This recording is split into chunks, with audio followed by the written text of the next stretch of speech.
Przez ostatni tydzień testowałem ładowarkę, która ma wyświetlacz z animowanymi emotikonkami. Wiem jak to brzmi, ale ta absurdalna funkcja to tylko dodatek do czegoś naprawdę sprytnego.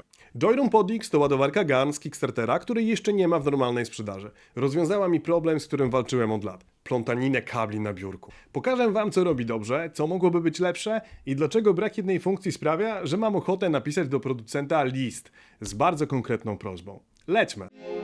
Wydanie zbiorcze. Zaprasza Maciej Dzierżek. W zestawie mamy samą ładowarkę, magnetyczną podkładkę silikonową, kabel zasilający, długi na jakieś 135 cm i instrukcję, która szczerze mówiąc niewiele wyjaśnia.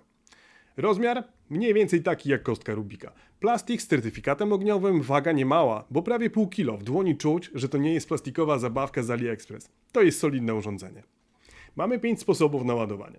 2 chowane kable USB, każdy do 100 W, jeden port dodatkowy USB-C do 140 W i 2 porty USB-A do 30 W każdy. I tutaj okazuje się, po co tak naprawdę kupiłem to urządzenie. Te kable wysuwają się płynnie i chowają się w zasilaczu, który sam je wciąga. Całe 78 cm zwija się do środka. Przez tydzień używania nie zacięły mi się ani razu. To było moje główne zmartwienie. Mechanizm, który zepsuje się po miesiącu. Na razie działa bez zarzutu.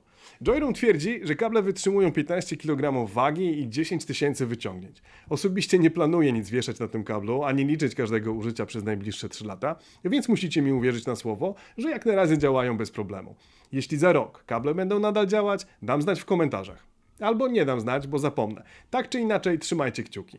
Podkładka silikonowa świetnie trzyma całość. Również na moim drewnianym blacie. Zero ślizgania się. A te magnesy i możliwość 3 różnych ustawień? Szczerze, kompletnie nie rozumiem, po co jest ta opcja obracania. Postawiłem ładowarkę i od tygodnia jej nie ruszam. Ale działa, więc może ktoś to wykorzysta. Grunt, że magnesy trzymają całość razem i można bez problemu wyciągać te kabelki. Dobra, czas na główną atrakcję. Emotikony na ładowarce. Genialny pomysł czy totalna bzdura? Mamy 3 tryby, przełączasz je dotykiem. Pierwszy, całkowita moc pobierania przez wszystkie urządzenia. Drugi, moc na każdym porcie z osobna. I to jest absolutnie fajne. Od razu widzisz, czy twoje szybkie ładowanie faktycznie działa. Jeśli kabel jest uszkodzony albo urządzenie nie wspiera fast chargingu, od razu to widać. Żadna inna ładowarka w tej cenie chyba tego nie oferuje. Trzeci tryb to animowane emotikony. Śpiąca buźka, dmuchające bąbelki, fajerwerki albo wiatraczek. Czy są potrzebne? No absolutnie nie. Czy sprawiają, że biurko jest odrobinę przyjemniejsze? To w zasadzie tak. To trochę jak Tamagotchi dla dorosłych. Głupie, ale ma swój urok. Ekranik gaśnie po pewnym czasie od podłączenia urządzenia, choć zasilanie oczywiście jest podawane na kable dalej. No i tutaj dochodzimy do tego, co mnie najbardziej rozczarowało. Ten wyświetlacz mógłby pokazywać również cokolwiek innego, na przykład godzinę, albo pogodę, albo nawet następne spotkanie z kalendarza, albo chociaż więcej obrazków i animacji, bo ich zestaw jest naprawdę mały. Ładowarka Anken Prime za grubo ponad 500 zł ma aplikację, która łączy się z Wi-Fi i pokazuje godzinę oraz umożliwia zdalne zarządzanie ładowaniem. Podix nie ma Wi-Fi, nie ma Bluetooth, nie ma żadnej łączności z niczym, no poza oczywiście prądem. Moduły Wi-Fi dzisiaj kosztują dosłownie kilka złotych i każde urządzenie je ma. Nawet moja pralka i zmywarka są podłączone do domowej sieci. To naprawdę jest dla mnie kompletnie niezrozumiałe, dlaczego w produkcie z 2025 roku to pominięto. Joyroom, jeśli wpadnie wam ten film w monitoring mediów, dobrze radzę, zróbcie wersję z Wi-Fi. Pokażę wam jak to wygląda w praktyce na moim biurku. Wcześniej miałem klasyczny chaos. Ładowarka od MacBooka i druga ładowarka GAN ze stale wpiętymi kablami w takim pudełeczku na kable ze szwedzkiego sklepu. Kable USB wychodzące jak węże i plątające się w oczekiwaniu na podłączenie czegokolwiek. A teraz Podix stoi na biurku, MacBook jest do niego wiecznie wpięty oryginalnym kablem MagSafe. Ładowarka od MacBooka poszła za to do szuflady, a chwilę później dołączyła do niej druga ładowarka GAN. Ważna rzecz. Moc rozdziela się automatycznie, zależnie od tego ile i jakich urządzeń podłączysz. Nie da się tego ręcznie wyregulować, ale jest przewidywalne. Na ekranie widzicie schemat. Na przykład 2 laptopy dostaną po 65 W każde, laptop plus telefon to 100 W plus 30 W. Mi to w zupełności wystarcza. MacBook dostaje pełną moc wtedy, kiedy jej potrzebuje, a jednocześnie ładuję drona, telefon, Ray-Ban Meta, czasem gogle VR. Od kiedy mój dodatkowy monitor zasilany jest bezpośrednio przez MacBooka, problem mocy po prostu zniknął. Producent podaje, że MacBook Pro od 0 do 50% ładuje się w mniej niż 30 minut. Potwierdzam.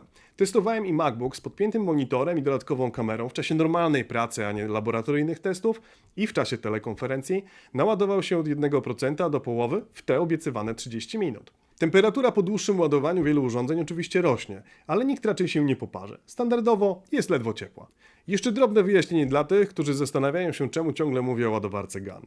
GAN to azotek galu, materiał, który zastępuje tradycyjny krzem w elektronice.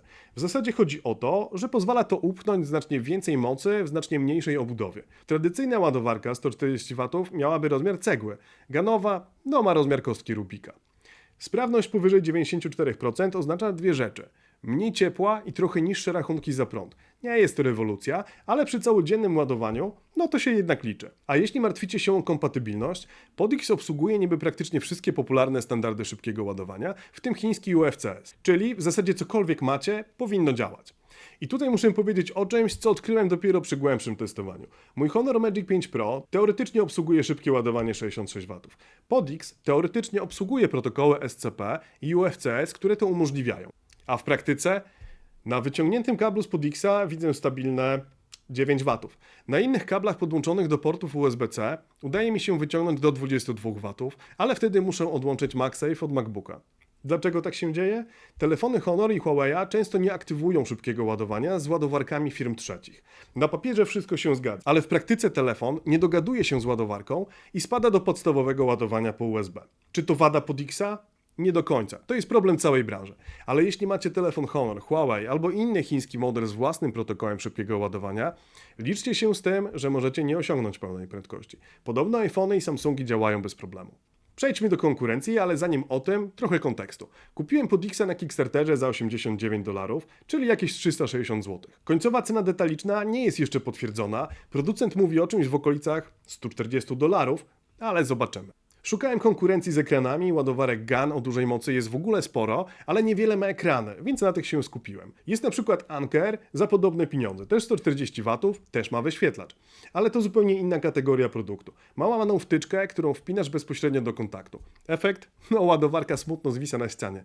Nie ma kabla zasilającego, więc na biurko się nie nadaje. To sprzęt raczej podróżny niż stacjonarny. Ale Anker Prime to już inna liga. 250 W ładowania, 6 portów, wyświetlacz, który pokazuje godzinę, aplikacja do sterowania, pokrętło do regulacji mocy. To poważny sprzęt i gdybym wybierał dziś, pewnie bym się zastanowił. Ale Prime nie ma chowanych kabli i kosztuje grubo ponad 500 zł. Dla mnie właśnie te chowane kable były kluczowe i właśnie dlatego wybrałem Podixa. W zasadzie wybór sprowadza się do prostego pytania. Co jest dla Ciebie ważniejsze? Maksymalna moc i aplikacja? Anker Prime. Porządek na biurku i lepsza cena? Podix. A jak lubisz ryzyko, to chińskie platformy sprzedażowe pełne są kolorowych wynalazków, które bardzo dużo obiecują, ale aż tak odważny, by je podłączać w domu do prądu, to chyba nie jestem.